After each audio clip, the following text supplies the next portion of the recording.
Donc, pour faire un autoportrait, il faut un miroir, un petit chevalet pour poser le miroir, un éclairage latéral, une lampe, voilà, un bloc à dessin, un support pour le bloc, quelques crayons, une gomme mie-de-pain. Ensuite, on démarre, on essaye de voir que le visage qu'on voit dans le miroir est plus petit que le nôtre. On a tendance à vouloir le faire aussi grand, mais il est au moins d'un tiers plus petit. Donc sachant ça, on place simplement un vertical qui passe par le nez, par exemple, pour se repérer. Et on démarre sur l'ombre la plus prononcée. On va y aller un petit peu doucement au départ, on va faire un grisé assez léger, pas commencer par faire des choses trop prononcées, sinon ça nous bloque après. Voilà, donc on va grignoter autour de cette première ombre. En fait, ça va nous aider comme point de départ pour placer tout le reste. On va essayer de ne pas sauter d'un endroit à un autre, parce que là, on va créer forcément des espaces qu'on ne connaît pas. Donc, on va toujours partir de ce qu'on connaît pour pouvoir glisser sur les zones qu'on va aborder après. Voilà, là, je vais vraiment insister sur la partie la plus sombre, puisque c'est la plus facile à aborder. Et comme ça, on voit apparaître petit à petit les premiers volumes du visage. On descend, voilà, on fait descendre le volume jusqu'au menton. Et petit à petit, on aborde les autres parties. On y va toujours assez léger.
Le crayonné.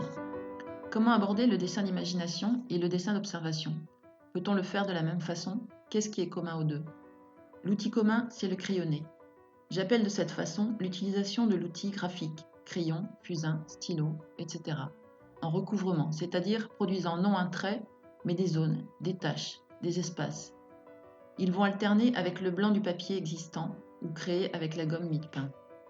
L'atout principal de ce procédé est de simuler pour l'œil les zones d'ombre et de lumière, de densité et de vide, de couleurs sombres et de couleurs claires. Dans le monde réel, le trait est quasiment absent, alors que les contrastes de valeurs sont permanents.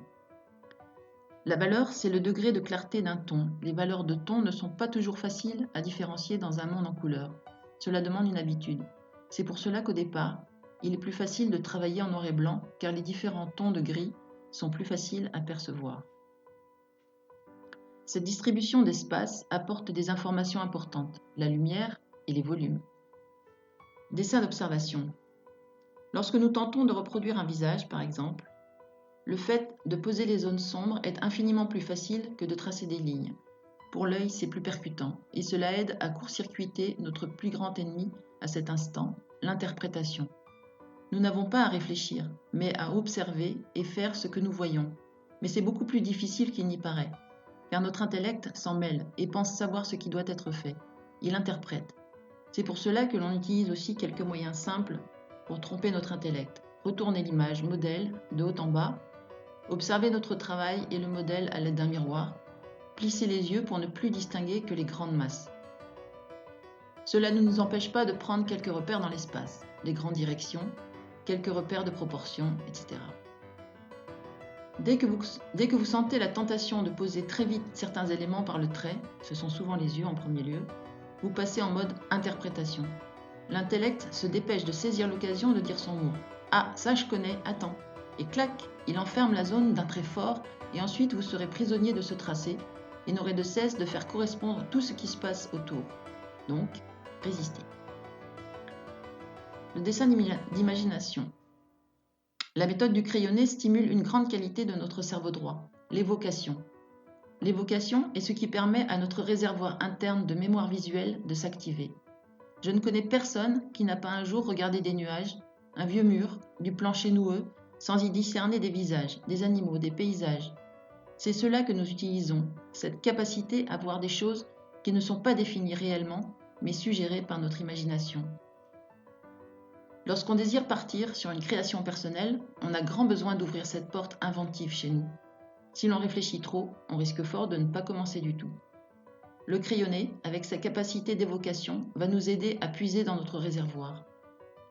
On peut donc tout à fait partir sur une feuille en créant des zones de crayonné un peu au hasard, des vastes et des petites, des foncées et des plus douces, puis tourner sa feuille, continuer, et ainsi de suite, sans oublier l'outil précieux qu'est la gomme mie-de-pain, qui nous permet dans les zones posées de recréer de la lumière, du vide, du volume.